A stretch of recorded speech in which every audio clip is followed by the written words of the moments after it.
Hello everyone, I am Shubham Kumar from NIT Patna. और आज हम लोग पढ़ेंगे वेक्टर। इसमें हम लोग वन शॉट रिवीजन करेंगे वेक्टर का, जिसमें इंपॉर्टेंट फार्मूला है, की पॉइंट्स को देखेंगे हम लोग और साथ ही साथ कुछ क्वेश्चंस की भी प्रैक्टिस करेंगे। तो चलिए आज का अपना लेक्चर स्टार्ट करते हैं। सबसे पहले तो वेक्टर के बारे में आप लोग जानते होंगे, काफी हद तक जानते होंगे। पिछले के लेक्चर में मैं अपने यूएनडी के लेक्चर में मैं आपको बताया था कि जो फिजिकल क्वांटिटी होते हैं वो दो तरह से होते हैं, स्केलर और वेक्टर। स्केलर वैसे क्वांटिटी होते हैं जिनके पास सिर्फ मैग्नीट्यूड होता है, तो ऐसे ही वेक्टर वैसे क्वांटिटी होते हैं जिनके पास मैग्नीट्यूड और डायरेक्शन दोनों हुआ। ठीक है, मैग्नीट्यूड भी हो डायरेक्शन भी हो। साथ ही साथ दोनों में एक और डिफरेंस ये है कि जो स्केलर होते हैं ना वो अलजेब्रिक एडिशन रूल फॉलो करते हैं। इसका मतलब 2 + 3 = 5, 2 + 2 = 4, 3 + 1 = 4। ठीक है, लेकिन वेक्टर ऐसा नहीं हो सकता है। 3 + 4 = 5 हो जाता है। वेक्टर का अपना एडिशन रूल होता है। वेक्टर जो होता है अलजेब्रिक एडिशन रूल को फॉलो नहीं करता है, वो वेक्टर एडिशन रूल फॉलो करता है। तो ये एक बहुत बड़ा डिफरेंस होता है दोनों के बीच में कि मैग्नीट्यूड और डायरेक्शन वाला तो होगा ही कि वेक्टर ऐसा क्वांटिटी होगा जिसके पास मैग्नीट्यूड भी होगा, डायरेक्शन भी होना चाहिए। साथ ही साथ वो वेक्टर एडिशन रूल को भी फॉलो करना चाहिए। अलजेब्रिक एडिशन रूल को जो फॉलो करता है वो वेक्टर नहीं हो सकता है। फॉर एग्जांपल इलेक्ट्रिक करंट जो है उसके पास मैग्नीट्यूड भी होता है, डायरेक्शन भी होता है, फ्लो करता है सर्किट में, डायरेक्शन भी होता है, लेकिन फिर भी वो वेक्टर क्वांटिटी नहीं है। उसको एक स्केलर या फिर टेंसर क्वांटिटी बोल सकते हैं। ठीक है, स्केलर भी परफेक्ट नहीं होगा, टेंसर क्वांटिटी उसको बोला जाएगा। ठीक है, इलेक्ट्रिक करंट को क्यों नहीं बोल सकते हैं? क्योंकि 3 + 4 वो 7 होता है। भाई इलेक्ट्रिक करंट तो 3 आता है, 4 आ गया तो कितना निकला? 7 निकलेगा। तो इलेक्ट्रिक करंट को तो वैसे हम लोग देखते हैं, तो हमारा एक वेक्टर क्वांटिटी नहीं हो सकता है। क्यों? क्योंकि वो अलजेब्रिक एडिशन रूल को फॉलो करता है, वेक्टर एडिशन रूल को नहीं। ठीक है, तो सबसे पहले स्केलर वेक्टर में डिफरेंस जान गए। अब हम लोग वेक्टर के बारे में चलिए पढ़ लेते हैं। आते हैं वेक्टर का सबसे पहला चीज हम लोग को जो पढ़ना है रिप्रेजेंटेशन। वेक्टर को रिप्रेजेंट कैसे किया जाता है, तो रिप्रेजेंटेशन ऑफ वेक्टर, हेडिंग डालिएगा आप लोग, हेडिंग में लिखिएगा representation of vector. Representation of vector, तो वेक्टर को जो रिप्रेजेंट किया जाता है ना, एरो हेडेड लाइन सेगमेंट, ऐसा एरो हेड, सामने में एरो होगा और पीछे में ऐसे टेल होगा। ये पीछे वाले पॉइंट को बोलते हैं टेल, आगे वाले पॉइंट को बोलते हैं हेड। ठीक है, अगर इसका नेमिंग करते हैं तो ए बी वेक्टर बोल सकते हैं अगर इस वेक्टर का मैग्नीट्यूड जो लेंथ होगा या फिर जो भी होगा, लेंथ एक्सेलरेशन होगा तो उसका एक्सेलरेशन होगा, फोर्स होगा तो उसका फोर्स होगा। ठीक है, तो यहां पर इसको लिखने का जो तरीका होता है वो होता है ए बी वेक्टर, या फिर अगर ए है तो ए वेक्टर। अगर यहाँ पर कुछ फोर्स होता है तो फोर्स वेक्टर लिखते हैं। एक्सेलरेशन भी एक वेक्टर क्वांटिटी है तो एक्सेलरेशन वेक्टर लिखते हैं। वेलोसिटी होता है तो वेलोसिटी वेक्टर लिखते हैं। डिस्प्लेसमेंट होता है तो डिस्प्लेसमेंट वेक्टर लिखेंगे। वैसे ही जो भी क्वांटिटी होगा उसका वेक्टर लिखना होगा तो ऊपर में बस एरो लगा देंगे। ठीक है, वेक्टर का जो रिप्रेजेंटेशन होता है वो वैसा ही किया जाता है। ठीक है, इसमें एक और पॉइंट ध्यान रखिएगा कि parallel transformation of vector, parallel transformation of vector does not changes its identity, doesn't change its identity। Vector को हम लोग पैरेलली ट्रांसफॉर्म कर देंगे ना तो वेक्टर का आइडेंटिटी उस समय बदलता है। मतलब कि इसका यहाँ पे बता दे रहे हैं हम इस बॉक्स में कि अगर कोई वेक्टर ए बी वेक्टर यहाँ पे ऐसे है, ए बी वेक्टर यहाँ पे ऐसे लिखा हुआ है, इसको आगे पैरेलली मतलब ऐसे ही पैरेलल यहाँ से उठा करके यहाँ पे रख दिए तो कोई चेंज नहीं होगा। ए बी वेक्टर है तो ए बी ही रहेगा, लेंथ सब सेम रहा, तो यहाँ से उठा करके यहाँ रख दिए तो ए बी वेक्टर ही रह गया। ऐसे है पैरेलल डायरेक्शन में, इसको ऐसे यहाँ पे उठा के रख दिए, कुछ नहीं होगा। Parallel transformation of vector does not changes it's identity, उसका आइडेंटिटी नहीं बदलेगा। ए बी है तो ए बी ही रहेगा। ठीक है, इसको आप लोग नोट कीजिए, पॉज करके नोट कर लीजिएगा। ठीक है, तो चलिए मूव करते हैं अपने नेक्स्ट टॉपिक की ओर। हमारा जो नेक्स्ट टॉपिक होगा वो होगा magnitude of a vector. Heading डाल लीजिएगा आप लोग, मैग्नीट्यूड ऑफ अ वेक्टर। ठीक है, तो शुरू करते हैं।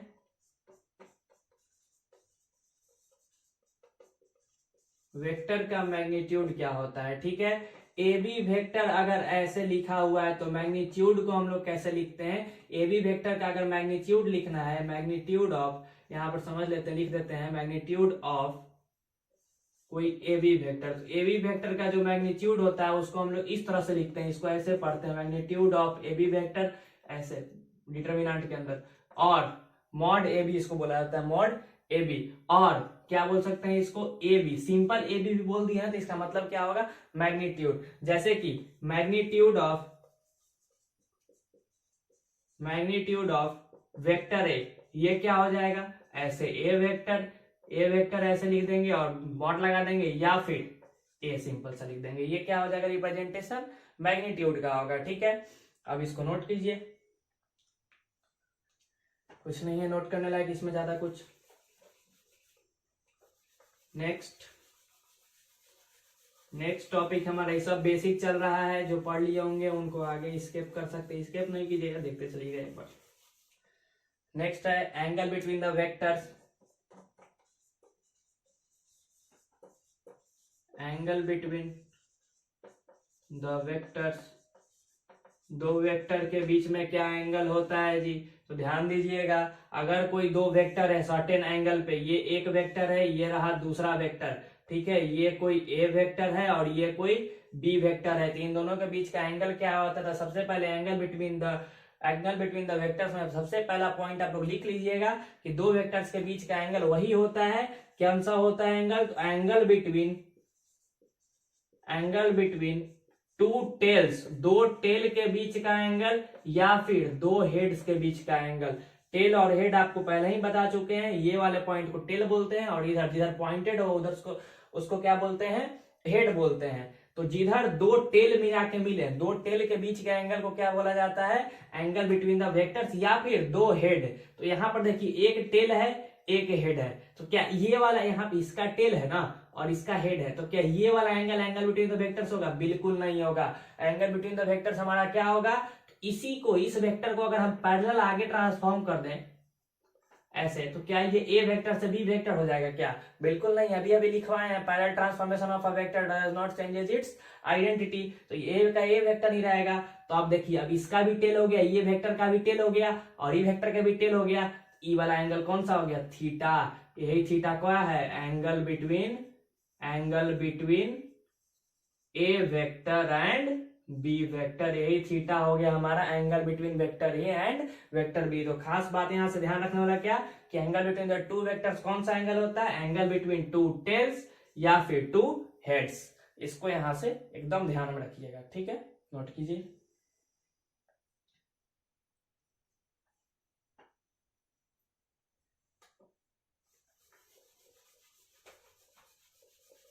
यहां से अब आपको एक क्वेश्चन भी करवाएंगे, इस पे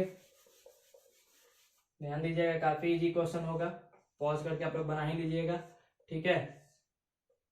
ये रहा तीन वेक्टर्स है, कुछ ऐसा ट्रायंगल फॉर्म बना रहा है, ठीक है, यहां से ऐसे इसका डायरेक्शन कुछ ऐसे, इसका डायरेक्शन कुछ ऐसे है। ये एंगल है 60 डिग्री, ये एंगल है 60 डिग्री, ये भी एंगल है 60 डिग्री, मतलब इक्विलेटरल ट्रायंगल है। और आपसे पूछा है ये कोई वेक्टर ए है, ये कोई वेक्टर बी है, ये कोई वेक्टर सी है, तो आपको एंगल बताना है, एंगल बिटवीन फर्स्ट में A vector and B vector, A vector और बी वेक्टर के बीच क्या एंगल होगा ये बताइए। Second, B vector and C vector, ठीक है, और थर्ड आपको बताना है C vector and A vector के बीच के एंगल को फाइंड कीजिए। आप लोग इसको पॉज करके बनाइएगा। चलिए, होप कि आप लोग ट्राई किए होंगे। अब इसका सॉल्यूशन देखते हैं। पहला पूछा है ए वेक्टर और बी वेक्टर के बीच का एंगल, देखिए यहाँ पे इधर एरो हेडेड, यहाँ पे हेड होगा ना, और यहाँ पे इसका टेल है, तो ये वाला एंगल होगा 60 degree angle between the vectors, बिल्कुल नहीं होगा सर। तो बिल्कुल नहीं होगा तो क्या करेंगे, अब इसको आगे ऐसे प्रोड्यूस कर देंगे, तो अब देखिए ये 60 था, तो ये पूरा एंगल कितना हो गया 120 डिग्री, तो इसका आंसर कितना हो जाएगा 120 डिग्री हो जाएगा सर। अभी भी आप दोनों ट्राई कर सकते हैं, बाकी बचा हुआ किसके बी और सी के बीच में पूछा है, बी का इधर हेड है और सी का टेल है, ये भी नहीं होगा सर। तो क्या करेंगे, इसको आगे प्रोड्यूस कर दो, अब इसका भी टेल, इसका भी, सी का तो ऑलरेडी टेल था, बी का भी अब टेल हो गया, तो अब ये पूरा 60 था, तो ये कितना हो गया 120 डिग्री, तो सर इसका 120 डिग्री हो गया। बहुत बढ़िया, आप लोग बनाए होंगे। तीसरा, सी वेक्टर और ए वेक्टर, अब देखो सेम सी का भी, सी का हेड है और ए का टेल है, क्या करेंगे, सी को आगे प्रोड्यूस कर दिए, अब दोनों का टेल हो गया, ये देखो 120 डिग्री, इसका 120 डिग्री हो गया। सर बहुत बढ़िया, आप लोग बनाए होंगे, ये भी बनाए होंगे। अगर तीनों बनाए थे तो वेरी गुड, नहीं तो आप यहाँ से सीख जाइए कैसे निकालेंगे angle between the vectors. Pause करके नोट कीजिए।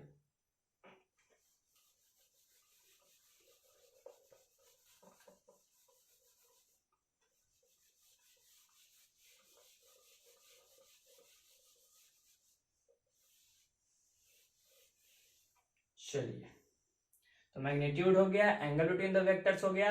अब हम लोग ध्यान देंगे टाइप्स ऑफ वेक्टर्स पे, टाइप्स ऑफ वेक्टर्स पे, इस पे ज्यादा टाइम नहीं देंगे। टाइप्स ऑफ वेक्टर में सबसे पहला लाइक वेक्टर्स। लाइक वेक्टर्स, दो वेक्टर्स को लाइक कब बोलेंगे, लाइक का मतलब सिमिलर होता है, ठीक है। सिमिलर का मतलब कि अगर कोई लाइक वेक्टर्स के लिए आप फिगर से ही समझा दे रहे हैं, अगर कोई ए वेक्टर है, ठीक है, दूसरा कोई बी वेक्टर है, तो एक ही डायरेक्शन, डायरेक्शन अगर सेम है, एक डायरेक्शन में कोई दो वेक्टर है, भले वो ए का मैग्नीट्यूड बड़ा हो बी का छोटा हो, उससे मतलब नहीं है, इन दोनों को क्या बोलेंगे, लाइक वेक्टर्स बोलेंगे, ठीक है। दूसरा होता है अनलाइक वेक्टर्स, ये हम शॉर्ट में ही बताते जा रहे हैं क्योंकि रिवीजन लेक्चर है हमारा। अनलाइक वेक्टर्स, तो अनलाइक वेक्टर्स क्या होता है, एक वेक्टर इधर है, दूसरा वेक्टर अपोजिट में है, उसका साइज किसी का बड़ा है, कोई 4 यूनिट का है, कोई 5 यूनिट का है, उससे मतलब नहीं है, अपोजिट डायरेक्शन है, तो अनलाइक वेक्टर हो गया। तीसरा होता है equal vectors. Equal vectors, equal vectors क्या होता है हमारा, तो ध्यान दीजिएगा, इक्वल वेक्टर्स में पूछ रहे हैं, लाइक वेक्टर को इक्वल बोलेंगे कब, जब दोनों का मैग्नीट्यूड सेम हो जाएगा, ये भी ए हो जाएगा, ये भी ए हो जाएगा, तब क्या हो जाएगा, ये इक्वल वेक्टर्स, मैग्नीट्यूड भी दोनों का सेम हो जाएगा। चौथा होता है अनइक्वल वेक्टर या फिर निगेटिव ऑफ अ वेक्टर, ठीक है, निगेटिव ऑफ ए वेक्टर। ये क्या होता है, तो कुछ भी नहीं, सेम यहाँ पर जैसे अनलाइक है, तो अनलाइक एक वेक्टर यहाँ पर कोई ए वेक्टर ऐसा है और बी वेक्टर इतना ही मैग्नीट्यूड का अगर अपोजिट डायरेक्शन में हो जाएगा, तो ये बी को ही क्या बोलते हैं, negative of vector A. B is equal to negative of vector A, यहाँ पर बी ही क्या है, निगेटिव ऑफ वेक्टर, दोनों का मैग्नीट्यूड सेम रहता है, magnitude of A is equal to magnitude of B, ठीक है। और बी का वैल्यू क्या होता है, बी इज इक्वल टू होता है निगेटिव ऑफ ए वेक्टर, ठीक है। आप लोग यहां से ये टाइप्स ऑफ वेक्टर का कुछ देखिए, नोट कीजिए इसको पॉज करके।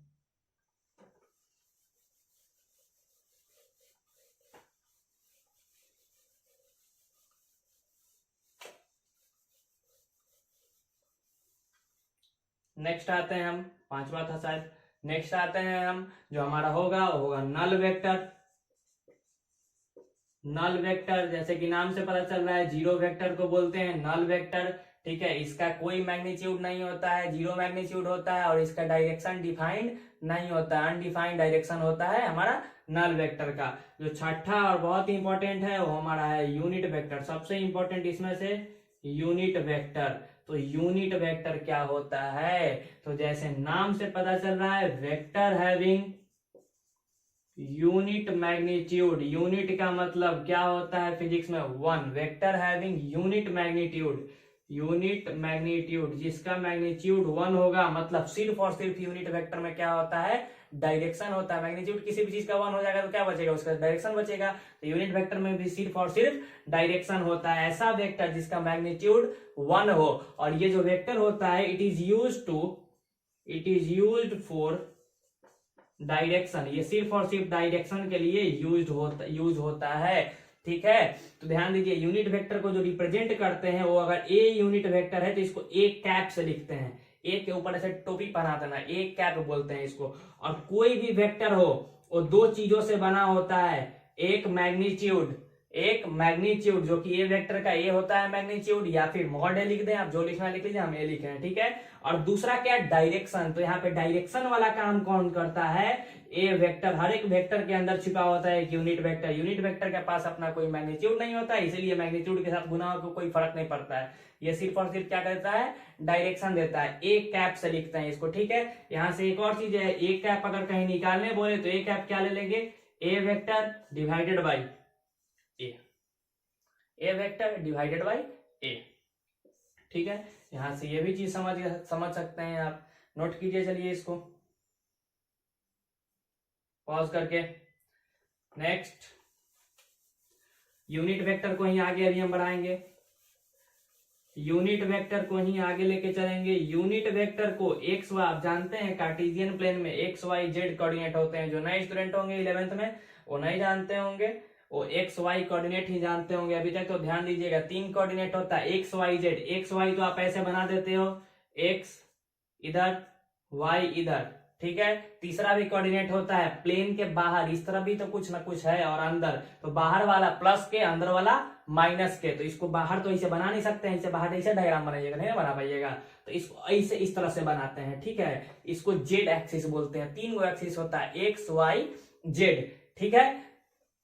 तो जो एक्स वाई जेड एक्सिस है, इन तीनों के अलोंग जो यूनिट वेक्टर है उनको एक स्पेशल नाम दिया गया, ठीक है। Unit vector along 3 mutual perpendicular directions, ये टॉपिक का नाम है आपका, ठीक है। तो एक्स के अलोंग जो यूनिट वेक्टर दिया गया वो बोला गया आई कैप, कैप से रिप्रेजेंट करते हैं। एक्स के अलोंग वाला आई कैप, वाई के अलोंग वाला जे कैप और जेड के अलोंग वाला के कैप, ठीक है।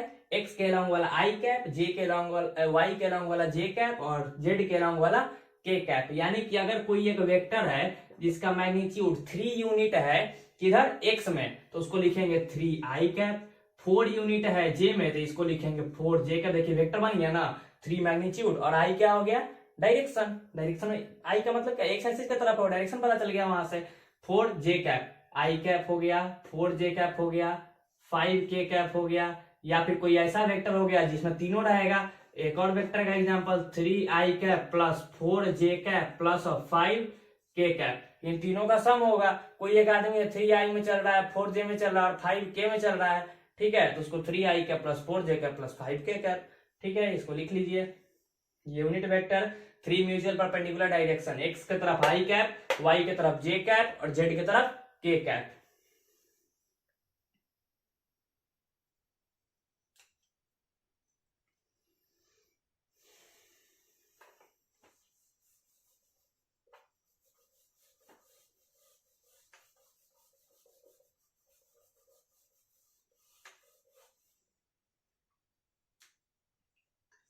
नेक्स्ट हेडिंग होगा हमारा रिजोल्यूशन ऑफ वेक्टर,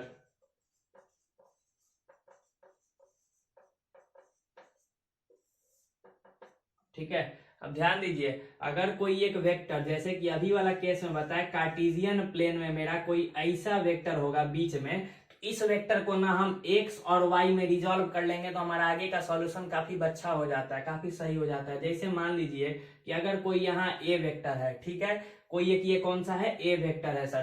तो ए वेक्टर है, ए वेक्टर का मैग्नीट्यूड क्या होगा, ए होगा। तो मैग्नीट्यूड ए होगा, तो ध्यान दीजिएगा अगर ये ए वेक्टर यहाँ से थीटा ऊपर है, एक्स एक्सिस से थीटा का एंगल बना रहा है, तो अगर यहाँ पे हम ट्रायंगल बनाते हैं तो 90 डिग्री बन रहा है। और आप ध्यान दीजिएगा यहाँ पर जो कॉस थीटा होगा, cos theta is equal to, cos theta किसके इक्वल हो जाएगा, अगर नाम दे देते हैं ओ ए बी, ठीक है। तो कॉस थीटा जो हो जाएगा O A B, cos theta क्या हो जाएगा, यहाँ पर क्या होता है cos theta, base by hypotenuse that is O B divided by O A, नहीं हो जाएगा O B divided by O A, होगा ना। तो cos theta is equal to O B divided by O A. तो यहाँ से ओ बी का वैल्यू तो हमको नहीं पता है, ओ ए का वैल्यू पता है, मैग्नीट्यूड ऑफ ए होगा, तो ए का मैग्नीट्यूड को हम ए से लिखते हैं। तो ओ बी का वैल्यू क्या निकल के आया हमारे पास, ए कॉस थीटा। ओबी का वैल्यू क्या निकल के आया, ए कॉस थीटा। यहाँ से साइन थीटा क्या हो जाएगा, ध्यान दीजिएगा, sine theta perpendicular by hypotenuse होता है ना, तो परपेंडिकुलर ए बी है यहाँ, तो A B divided by O A, hypotenuse O A है, A B divided by O A. तो sine theta is equal to A B by O A. तो यहाँ पे ए बी का वैल्यू हमको नहीं पता, लेकिन ओ ए का फिर से पता है कि ये होगा। तो ए बी किसके इक्वल हो गया हमारा, A B is equal to A times of sine theta. और जब A B A sine theta हो गया, तो इसका जो वाई एक्सिस का जो ये कोऑर्डिनेट है, ये वाला भी तो कितना हो गया, ए बी के ही इक्वल है। इसको मान लेते हैं कुछ डी, तो ओडी और ए बी इक्वल है कि नहीं, तो ओडी क्या हो गया, ए साइन थीटा। तो यही वेक्टर को हम देखिए मैग्नीट्यूड आ गया ओ बी का भी और ओडी का भी, तो ए को ही ना हम इधर सुता दिए और इधर सुता दिए, दोनों में चला गया मेरा ए। तो फाइनल रिजल्ट क्या आ गया, ए क्या हुआ, ए वेक्टर, ये दोनों का सम है भाई, दोनों वेक्टर का सम है। तो A cos theta, A B O B का भी और ओडी का भी, तो ओ बी मैग्नीट्यूड है ना बस, तो वेक्टर लगाना है तो उसका डायरेक्शन भी देना होगा। तो O B is equal to A cos theta I cap नहीं होगा। देखिए इधर की तरफ एक्स की तरफ वाला डायरेक्शन को हम आई कैप बोलते हैं। ओडी जो है वाई के तरफ है, वाई के तरफ वाला डायरेक्शन को हम लोग जे कैप बोलते हैं। Plus of A sine theta J cap होगा या नहीं, इसी को रिजोल्यूशन बोलते हैं। कोई एक वेक्टर है उसको एक्स वाई और जेड में रिजोल्व कर दिया। यहाँ पर तो एक्स वाई ही था, कहीं कहीं एक्स वाई और जेड तीनों होगा, तो एक्स वाई और जेड तीनों में रिजोल्व कर लीजिए। अब इसका शॉर्ट ट्रिक क्या है, कैसे याद कीजिएगा इसको, तो ध्यान दीजिए।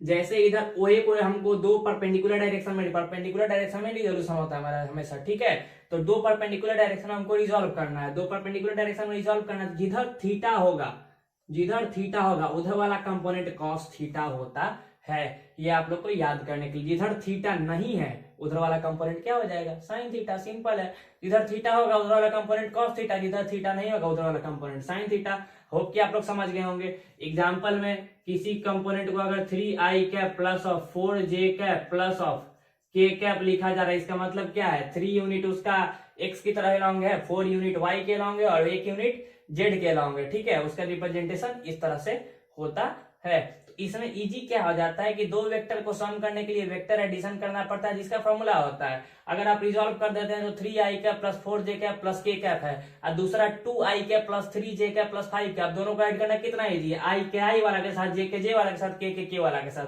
अगर दो वैसे रहेगा, हेनेड आएगा तो उसको ऐड करना बहुत प्रॉब्लम हो जाता है। सम में आप लोग समझिएगा कि सम करने में कितना दिक्कत हो जाता है, ठीक है, और इसका सम करना कितना आसान होता है, ठीक है। इसको आप लोग नोट कीजिए, ये रिजोल्यूशन ऑफ वेक्टर्स है हमारा। ये काफी इंपॉर्टेंट टॉपिक है। जिधर थीटा हुआ उधर वाला कॉस थीटा, जिधर थीटा नहीं है उधर वाला साइन थीटा। आप लोग इसको नोट कीजिए। अच्छे से इसको नोट कीजिए और समझिए। चलिए बढ़ते हैं अब हम लोग आगे अपना, तो इसको मिटाया जाए। नेक्स्ट टॉपिक होगा रिजोल्यूशन। आप लोग समझ गए होंगे, जिधर थीटा होगा उधर हमारा कंपोनेंट कॉस थीटा होगा, जिधर थीटा नहीं होगा उधर वाला कंपोनेंट क्या होगा, साइन थीटा होगा, ठीक है। तो उस पे अगर क्वेश्चन चाहे तो क्वेश्चन भी आप कर सकते हैं। एक ध्यान दीजिए, बेसिक सा क्वेश्चन हम लोग कर ही लेते हैं, क्यों छोड़े भैया। तो यहाँ से दीजिए, ये इंक्लाइंड प्लेन है, इंक्लाइंड से झुका हुआ प्लेन है, ठीक है। इसका एंगल कितना है, थीटा है, ठीक है। थीटा एंगल पे है, यहाँ पे देखिए एक थीटा एंगल, इसको छोड़ दीजिए, यहाँ से नहीं है। यहाँ पे कोई एक पार्टिकल है जो इधर की तरफ जो है ना वो लगा रहा है, क्या नहीं, इसको रहने दीजिए। आप लोग दूसरा क्वेश्चन कर लीजिए। यहाँ पे एक कोई वेक्टर है, ठीक है, जो कि ए मैग्नीट्यूड, यहाँ पे कुछ मैग्नीट्यूड दे देते हैं। कोई एक वेक्टर है जो है हमारा 7 यूनिट, मैग्नीट्यूड जो है वेक्टर ए का वो है 7 यूनिट, ठीक है। और एंगल आपको गिवन है 30 डिग्री, ठीक है। अब आपको बोला है रिजॉल्व कीजिए इसको एक्स और वाई में। मैग्नीट्यूड है 7 यूनिट और एंगल गिवन है 30 डिग्री, एक्स और वाई में रिजॉल्व कीजिए। आराम से कर लीजिएगा। कैसे भाई, तो इधर वाला कंपोनेंट कॉस थीटा, तो 7 कॉस थीटा, ए वेक्टर को लिख सकते हैं 7 cos 30 degree I cap plus of 7 cos, ऊपर वाला कंपोनेंट वाई वाला साइन वाला 7 साइन 30 डिग्री जे कैप। काफी आसान है, वैल्यू पुट कर दीजिएगा, ठीक है। कुछ भी नहीं था, मजाक था भाई, मजाक। देखिए अब आगे देखेंगे हम लोग सम ऑफ टू वेक्टर्स। दो वेक्टर को ऐड कैसे करते हैं, ठीक है। दो वेक्टर्स को ऐड कैसे करते हैं, sum of two vector. Sum of two vectors को हम लोग रिजल्टेंट ऑफ टू वेक्टर्स भी बोलते हैं। दो वेक्टर को सम करके जो वेक्टर निकल करके आता है उसको हम लोग क्या बोलते हैं, रिजल्टेंट वेक्टर भी बोलते हैं। दो वेक्टर को सम करने के बाद जो प्रोडक्ट निकलता है हमारा हमेशा एक वेक्टर होता है, और उस वेक्टर को सम ऑफ वेक्टर्स को क्या बोलते हैं, रिजल्टेंट वेक्टर भी बोलते हैं। तो इसको करने का 3 तरीका होता है, पैरेललोग्राम लॉ, ट्रायंगल लॉ, और तीसरा होता है polygon law of vector addition. तो हम लोग किसी एक लॉ से देख लेते हैं, बाकी लॉ से हमका मतलब तो कोई हम लोग का काम होना चाहिए और क्या, ठीक है।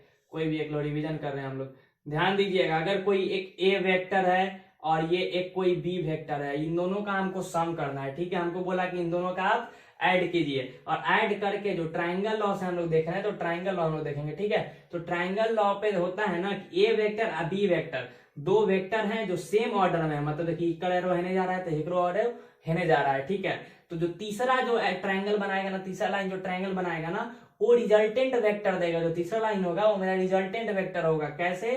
तो ये जो होना चाहिए अपोजिट ऑर्डर, ये दो होने से आगे बढ़ रहा था तो ये कैसे होना चाहिए, सबका मुंह को रोक देगा इसे। ठीक है, ये होगा हमारा रिजल्टेंट वेक्टर, इसको बोलते हैं रिजल्टेंट वेक्टर।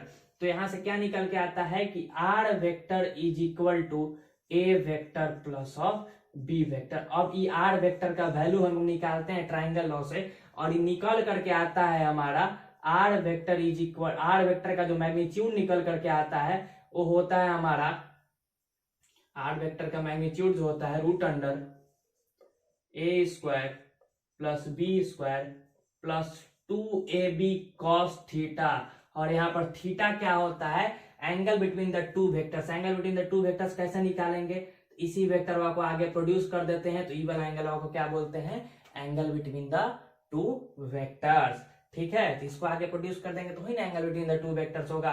अब यहाँ पे जो अब ये तो मैग्नीट्यूड निकल गया, डायरेक्शन कैसे निकलेगा इसका, तो डायरेक्शन के लिए क्या करते हैं, जो पुरनका वेक्टर है ना उससे मान लेते हैं कि अल्फा दूरी पर इसका रिजल्टेंट बना है। ठीक है, तो इसको कैसे मानेंगे, डायरेक्शन निकालने का एक तरीका है ना कि मान लेंगे कि पुराना वेक्टर से अल्फा एंगल बना रहा, तो एंगल से हम डायरेक्शन बता सकते हैं यहाँ पर। तो ध्यान दीजिएगा, तो एंगल से डायरेक्शन हम लोग निकालेंगे, उससे पहले अब हमको कुछ करना पड़ेगा, यहाँ से एक परपेंडिकुलर गिरा देंगे। परपेंडिकुलर गिरा दिए तो ध्यान दीजिएगा, रिजोल्यूशन से हम लोग सीखे हैं कि जो इधर थीटा है उधर वाला कंपोनेंट क्या होता है, बी cos थीटा होता है ट्राइंगलवा में, जिधर परपेंडिकुलर है उधर वाला बी sin थीटा होता है। तो ये तो क्लियर हो गया कि ये बी cos थीटा है भैया, और ये वाला कितना है भाई, तो बी sin थीटा है। क्लियर हुआ यानी अभी रिजोल्यूशन से सीखे हैं, बी इधर है ना, इधर के बी है, ये वाला जिधर थीटा होगा वो क्या हो जाएगा, बी cos थीटा, जिधर थीटा नहीं है वो क्या हो जाएगा, बी sin थीटा। हो गया काम खत्म। तो अब यहाँ पर ये tan अल्फा, ये बड़ा वाला ट्राइंगल 90 डिग्री बना रहा है, तो इसमें tan अल्फा क्या हो जाएगा, देख के बताइएगा, B sin theta perpendicular by base, base कितना है a plus of B cos theta नहीं है, बिल्कुल है भैया। तो अल्फा एंगल भी निकल के नहीं आ जाएगा यहाँ से, tan inverse of b sin theta divided by a plus of b cos theta. एकदम इजी से एंगल भी निकल के आ गया, मैग्नीट्यूड भी निकल के आ गया। इसका मतलब आप बोल दीजिएगा कि आर जो रिजल्टेंट वेक्टर है उसका मैग्नीट्यूड यहां से निकाल के बता दीजिएगा कि इतना है और कितना एंगल। अब डायरेक्शन बताइए, वेक्टर बोलेगा वेक्टर, हम पूछे हम डायरेक्शन ही बताइए, तो डायरेक्शन भी आप बता दीजिएगा कि हाँ भाई ले डायरेक्शन भी हो जाएगा, alpha is equal to tan inverse b sin theta divided by a plus b cos theta. इतना डिग्री ए वेक्टर से इतना डिग्री ऊपर तो और रिजल्टेंट वेक्टर होगा, डायरेक्शन भी पता चल गया। तो ये फॉर्मूला आपको ध्यान रखना है, आर वेक्टर जो होता है root under A square plus B square plus 2ab cos theta. Note कीजिए इसको पॉज करके।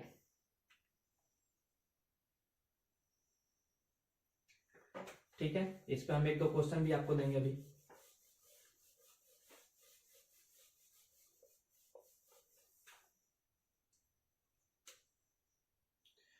एक क्वेश्चन है, ए जो है ए वेक्टर का जो मैग्नीट्यूड है, मैग्नीट्यूड ऑफ ए वेक्टर आपको 3 गिवन है, मैग्नीट्यूड ऑफ बी वेक्टर आपको गिवन है 4। Magnitude of A vector 3, magnitude of B vector आपको 4 गिवन है। जो थीटा है दोनों के बीच में आपको गिवन है 60 degree. You have to find the resultant vector का मैग्नीट्यूड, रिजल्टेंट वेक्टर का मैग्नीट्यूड बताइए। काफी इजी क्वेश्चन है, जल्दी बनाइए।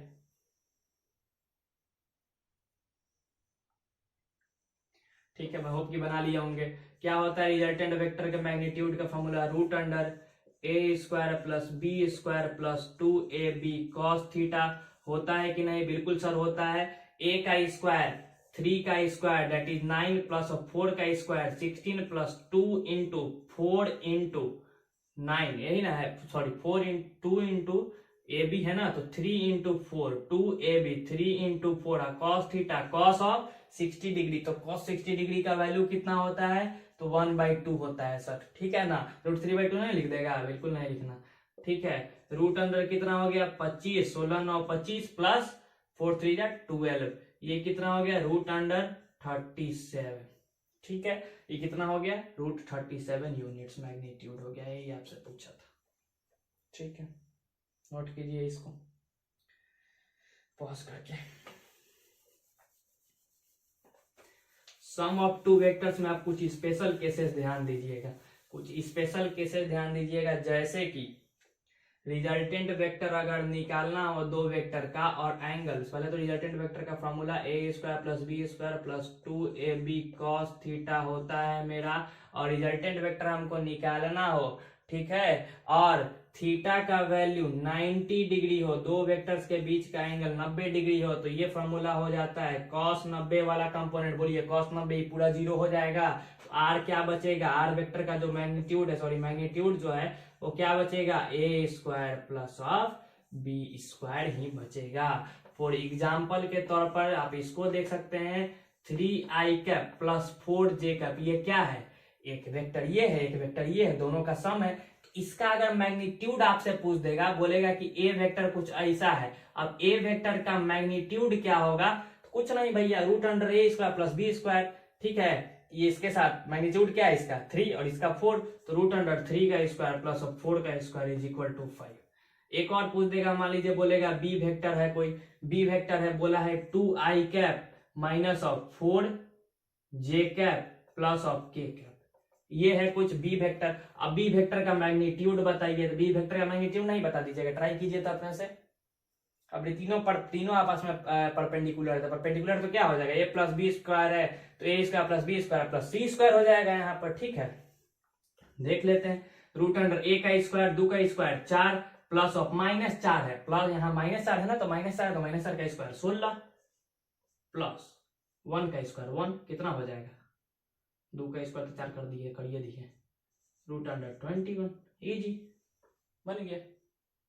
अगर आई जे के वाला रहा तो सिंपल सा उसके कोफिशिएंट का स्क्वायर कर देंगे तो उसका रिजल्टेंट वेक्टर आ जाएगा, रिजल्टेंट वेक्टर या फिर मैग्नीट्यूड, उसका मैग्नीट्यूड भी उसी को बोलते हैं, ठीक है, बहुत अच्छा। ये एक इंपॉर्टेंट या स्पेशल केस था, बाकी तो एंगल से आप लोग देख के निकाल ही लीजिएगा। दूसरा होता है difference between two vectors, difference of two vectors, दो वेक्टर्स के बीच के डिफरेंस, इसके लिए हम कोई खास फॉर्मूला आपको नहीं बनाएंगे, पिछले फॉर्मूला में देखिए कैसे निकाल देते हैं। Difference between two vectors, D vector बोल देते हैं डिफरेंस वेक्टर को, ये क्या हो जाएगा, A vector minus B vector होगा कि नहीं, देखिए कितना आसान बना देंगे अभी। D vector is equal to A vector plus, अब प्लस आ गया, प्लस ऑफ माइनस का बी वेक्टर, हम कुछ अलग लिख दिए हैं क्या, देखिए ऊपर के लिखे हैं, A vector minus B vector है ना, हम उसी को तो लिखे हैं, A vector plus B vector minus का बी वेक्टर, यही होगा कि नहीं, प्लस इंटू माइनस माइनस हो गया। तो क्या करना है, अब आप लोग समझ गए होंगे, रिजल्टेंट वाला जो फॉर्मूला आया था उसमें जहां जहां बी है वहां वहां क्या कर देंगे, माइनस बी पुट कर देंगे, तो A square plus of minus B का square plus of 2a into minus B cos theta, होगा या नहीं, बिल्कुल होगा सर। तो डी वेक्टर का डी निकल के आ जाएगा मैग्नीट्यूड कितना, रूट अंडर ए स्क्वायर, हम माइनस बी का स्क्वायर कीजिए चाहे प्लस बी का, वो आएगा प्लस है, A square plus B square minus of 2ab cos theta, वहां प्लस 2ab cos थीटा आया था, यहाँ माइनस 2ab cos थीटा आता है, that's the difference. Okay, note कीजिए, अब आप लोग इस पे कुछ भी सवाल कर सकते हैं, इसको भी नोट कीजिए।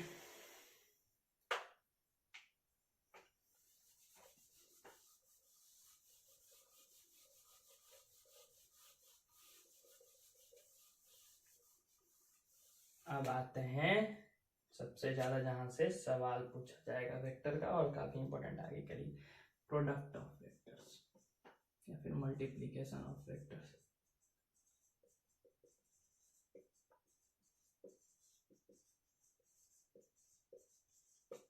ठीक है, देखेंगे हम लोग अब मल्टीप्लीकेशन ऑफ वेक्टर। तो वेक्टर को मल्टीप्लाई करने का दो तरीका होता है, कोई भी चीज को मल्टीप्लाई करने का दो तरीका होता है कि नहीं, 2.3 भी आप लिख देते हैं कभी कभी, देखेंगे छोटे छोटे बुक में 2.3, स्टार्टिंग क्लास में 2.3 को भी मल्टीप्लाई ना, 2 3 जा 6, 2 क्रॉस 3, ऐसे क्रॉस से भी तो मल्टीप्लाई करता है ना, वो भी तो होता है 2 3 इंटू 6 होता है ना, तो वैसे ही यहाँ वेक्टर को मल्टीप्लाई करने का डॉट प्रोडक्ट और क्रॉस प्रोडक्ट, ऐसे डॉट से लिख देंगे ना दो वेक्टर तो उसका मीनिंग यहाँ अलग हो जाएगा, क्रॉस से लिख देंगे तो अलग हो जाएगा, वहां पे ऐसा होता था क्या अलजेब्रा में, नहीं, डॉट लिखो चाहे क्रॉस लिखो, मल्टीप्लाई 2 गुने के 3 6 होगा, ठीक है, लेकिन यहाँ पर ऐसा नहीं होता है, यहाँ पर एकदम चेंज हो जाता है खेल, डॉट प्रोडक्ट और क्रॉस प्रोडक्ट डॉट प्रोडक्ट और क्रॉस प्रोडक्ट, दो तरह का प्रोडक्ट होता है मल्टीप्लीकेशन, डॉट और क्रॉस। डॉट का मतलब क्या कि ए वेक्टर डॉट बी वेक्टर होगा, इसे डॉट से लिखा रहेगा। क्रॉस का मतलब क्या, ए वेक्टर क्रॉस बी वेक्टर, ठीक है, ए बी वेक्टर क्रॉस से इसे मल्टीप्लाई किया हुआ रहेगा, ठीक है। इसको स्केलर प्रोडक्ट भी बोलते हैं, स्केलर प्रोडक्ट भी बोलते हैं, किसको, डॉट प्रोडक्ट को, और इसको क्या, वेक्टर प्रोडक्ट भी बोलते हैं। क्यों बोलते हैं ये भी अभी आप लोगों को बताएंगे, ठीक है। लिखिए डॉट प्रोडक्ट, अब हेडिंग डालेंगे, डॉट प्रोडक्ट के बारे में पहले पढ़ेंगे, फिर हम लोग पढ़ेंगे क्रॉस प्रोडक्ट। डॉट को क्यों स्केलर बोलते हैं ये भी हम लोग जानेंगे।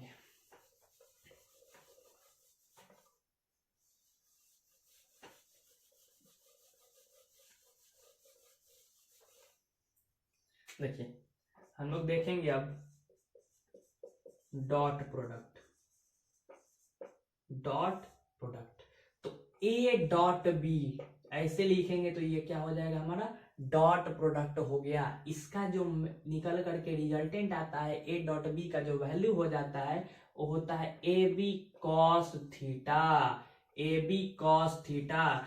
इसमें देखिए कहीं आपको डायरेक्शन दिख रहा है क्या, कहीं डायरेक्शन दिख रहा है, ए बी कॉस थीटा में कुछ डायरेक्शन है, नहीं है सर, तो नहीं है तो ए बी कॉस थीटा कैसा है कि स्केलर क्वांटिटी होगा कि नहीं, स्केलर क्वांटिटी है, तो इसलिए इसको स्केलर प्रोडक्ट के नाम से जाना जाता है। क्योंकि दो वेक्टर को मल्टीप्लाई करते हैं जब हम डॉट से, तो जो रिजल्टेंट निकल करके आता है वो मेरा क्या होता है, एक स्केलर होता है, इसलिए इसको स्केलर प्रोडक्ट भी कहा जाता है। ए बी कॉस थीटा होता है, ए डॉट बी का वैल्यू जो होता है वो ए बी कॉस थीटा। अगर कोई दो वेक्टर है तो इसका मैग्नीट्यूड है 3 और 5, अगर उसका डॉट प्रोडक्ट निकालना है और उनके बीच का एंगल है 60 डिग्री, तो 3 इंटू 5 15 इंटू कॉस 60 1/2 यानी 15/2 आंसर हो जाएगा, ठीक है, एकदम इजी है।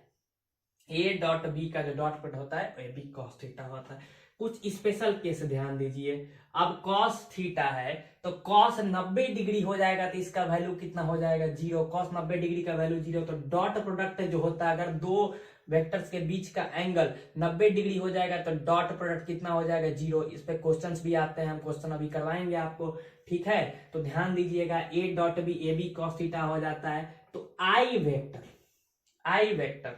डॉट हो जाएगा अगर आई के साथ, तो दोनों के बीच का एंगल कितना होगा, 0 डिग्री। आई और आई का डॉट प्रोडक्ट कितना होगा, 0 डिग्री। तो आई डॉट आई कॉस 0 का वैल्यू कितना हो जाएगा, 1, और आई का मैग्नीट्यूड भी 1, यूनिट वेक्टर इसका कोई मैग्नीट्यूड नहीं होता, इसका मैग्नीट्यूड भी कितना 1, तो आई डॉट आई हमेशा क्या होता है 1। वैसे ही जे डॉट जे हमेशा क्या हो जाता है 1, के डॉट के हमेशा क्या हो जाता है 1, लेकिन आई को अगर जे के साथ डॉट से मल्टीप्लाई किया जाए, that is I dot J, दोनों के बीच का एंगल कितना, एक एक्स एक्सिस एक वाई एक्सिस, एंगल कितना 90 डिग्री, तो ये 0 हो जाएगा। जे डॉट के ये भी कितना हो जाएगा, 0 हो जाएगा। जे डॉट आई जो भी दो 90 डिग्री का होगा वो कितना हो जाएगा, 0 हो जाएगा। के डॉट आई ये भी क्या हो जाएगा, 0 हो जाएगा। समझ गए, 90 डिग्री है इसलिए 0 हो जाएगा। जैसे एग्जाम्पल क्वेश्चन इस तरह से आएगा कि यू हैव टू मल्टीप्लाई क्या, 2i cap plus of 3j cap. इसका आपको कोई ए वेक्टर गिवन है, ए वेक्टर ऐसा है और बी वेक्टर है I cap plus of J cap, तो आपको ए डॉट बी करना है। तो ए डॉट बी करना है तो किस तरह से करेंगे, नॉर्मल मल्टीप्लाई की तरह, 2i cap plus of 3j cap ऐसे रहेगा, dot I cap plus J cap. Normal multiply में क्या करते हैं, पहले इसको इसके साथ, तो 2i कैप आई आई है तो आई आई का वैल्यू तो 1 हो जाएगा, आई डॉट आई 1 अभी बताएं, बच गया क्या 2 इंटू, साथ में कोफिशिएंट क्या था उसका 1, तो 2 इंटू 1 2, सिर्फ 2 बच गया, प्लस अब ये 2i कैप इंटू जे कैप, आई जे जहां आई 0 हो गया, तो 2 रहा चाहे 0 रहे 1 रहे, उससे क्या मतलब है, आई डॉट जे हुआ तो सबको 0 कर दिया, कहानी खत्म। अब दूसरा ये बच गया 3j इंटू आई, जे इंटू आई हुआ 0 कर दिया 90 डिग्री, 3j इंटू जे, अब नहीं देखिए जे जे है तो जे जे क्या हो गया 1, 3 इंटू 1 साथ में था तो 1, 3 2 5, ए डॉट बी हम 5 निकल के आ गया, दैट्स इजी। एक बार फिर से नहीं समझोगे तो फिर से एक बार जो बोलते हैं ना उसको क्या कीजिएगा, पीछे कर लीजिएगा वीडियो को और देख लीजिएगा, ठीक है। के में भी रहेगा तो 3 कंपोनेंट रहेगा, ऐसे ही डॉट प्रोडक्ट लेते हैं, ध्यान रखिएगा। आप लोग इसको यहाँ पे नोट कीजिएगा।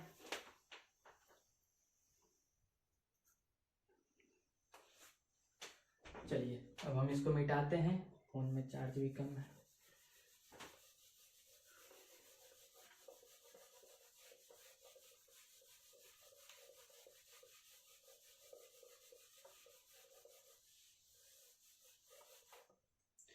नेक्स्ट जो होता है वो हमारा है क्रॉस प्रोडक्ट। क्या है? Cross product. Cross product. तो क्रॉस प्रोडक्ट के बारे में ध्यान रखिएगा आप लोग कि क्रॉस प्रोडक्ट होता है, वेक्टर प्रोडक्ट बोलते हैं, और ये ए क्रॉस बी लिखते हैं। ठीक है, इसका मैग्नीट्यूड भी होता है, डायरेक्शन भी होता है। तो इसका जो निकल करके आता है, पहले तो मैग्नीट्यूड होता है ए बी साइन थीटा, वहां ए बी कॉस थीटा होता था, यहाँ ए बी साइन थीटा, और साथ ही साथ डायरेक्शन भी होता है, एन कैप से इसका डायरेक्शन लिखते हैं। एन का मतलब होता है नॉर्मल। नॉर्मल का मतलब ध्यान दीजिएगा, अगर कोई दो वेक्टर है, एक एक्स में है दूसरा वाई में है, तो इसका जो रिजल्टेंट होगा वो जेड में हो जाएगा। नॉर्मल मतलब दोनों के परपेंडिकुलर होगा, यानी कि जो निकल करके आया ए क्रॉस बी, जो एन वेक्टर जो निकल के आया मेरा जो डायरेक्शन है वो किसके परपेंडिकुलर होता है? परपेंडिकुलर टू ए वेक्टर भी होता है और परपेंडिकुलर टू बी वेक्टर भी होता है, दोनों के परपेंडिकुलर होना चाहिए। इसका जो डायरेक्शन होता है ना, ये हम लोग देते किससे है? राइट हैंड थंब रूल से। ध्यान दीजिएगा, अगर कोई ए वेक्टर है, बी वेक्टर इधर है, तो ए क्रॉस बी हम कर रहे हैं ना, ए में अपना उंगली घुसा देंगे, बी की तरफ मोड़ देंगे, तो बाहर की तरफ डायरेक्शन आया। बाहर क्या है? के कैप, बताए थे आपको। तो इसका डायरेक्शन क्या आ जाएगा? के कैप। अगर आई और जे का क्रॉस लेंगे तो किस में आ जाएगा? के कैप आ जाएगा। ठीक है, वैसे ही इसका डायरेक्शन देते हैं राइट हैंड थंब रूल से। अगर ध्यान दीजिएगा, यही में देखिए B cross I, B cross A करेंगे, बी क्रॉस ए अगर लिखा हुआ होता है यहाँ पर, तो क्या हो जाता है? अंदर की तरफ अंगूठा चल जाएगा, मतलब माइनस का के। इसका मतलब जो है कि ये जो ए क्रॉस बी ले और बी क्रॉस ए ले, तो दोनों का वैल्यू अलग अलग आता है। ध्यान दीजिएगा, ये एक पॉइंट यहाँ पर लिखना बहुत जरूरी है। ए क्रॉस बी जो होता है वो minus of B cross A होता है। ठीक है, ए क्रॉस बी आप minus of B cross A लिख सकते हैं। Equal to A cross B या बी क्रॉस ए दोनों इक्वल नहीं होता है, माइनस के इक्वल होता है। ठीक है, जैसे कि उसमें स्केलर में ऐसा कुछ नहीं होता, ए डॉट बी लिखे चाहे बी डॉट ए लिखिए, बात बराबर है, लेकिन इसमें लिखने का ऑर्डर बहुत मायने रख सकता है। और एक और बात, आई क्रॉस जे करेंगे तो क्या आ जा रहा है यहाँ? आई क्रॉस जे का वैल्यू क्या आ जा रहा है? आई क्रॉस जे का वैल्यू के आएगा। ठीक है, जे क्रॉस के का वैल्यू जो होगा, जे क्रॉस के का वैल्यू आई हो जाएगा, और के क्रॉस आई का वैल्यू माइनस जे, के क्रॉस आई का वैल्यू जे हो जाएगा। ये माइनस वाला देखिए फंडा कुछ ऐसा होता है, एक ट्रिक है, आई जे के ऐसे लिख दीजिए। ठीक है, आई जे के।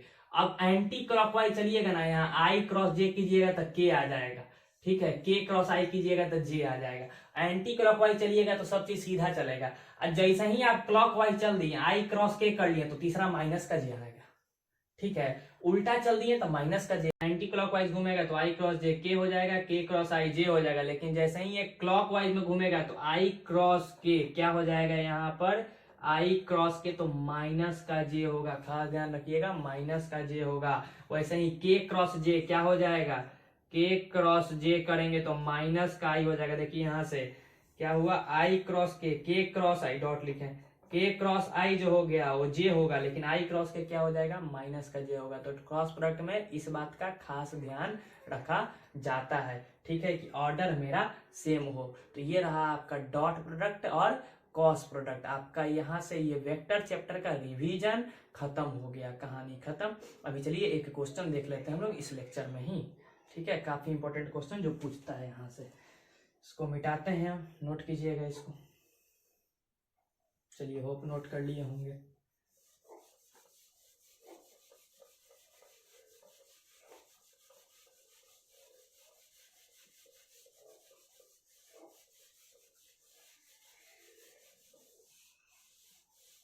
चलिए, तो शुरू करते हैं। यहाँ पे देखिए, खत्म करते हैं, मतलब एक क्वेश्चन होगा यहाँ पर जिसमें हमारा होगा कि फाइंड ए वेक्टर जो होगा वो होगा 3ai cap plus of 4j cap, 3ai cap plus 4j cap. ठीक है, और बी वेक्टर आपको गिवन है, बी आप बार बोलिए ए बी कह दे रहे हैं, आपका जो मन करेगा आप वो दे दीजिए। ठीक है, ए वेक्टर 3ai कैप दिए हैं, बी वेक्टर हम 4j कैप दिए हैं, सी वेक्टर हम दे दिए हैं कुछ 4i cap minus of 3k cap. ठीक है, ऐसा कोई हमें एक वेक्टर दे दिया। अब हमसे पूछा है if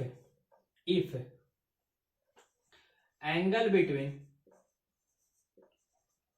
between the vector A and B, A और बी वेक्टर के बीच का एंगल जो होगा इज 90 डिग्री, then find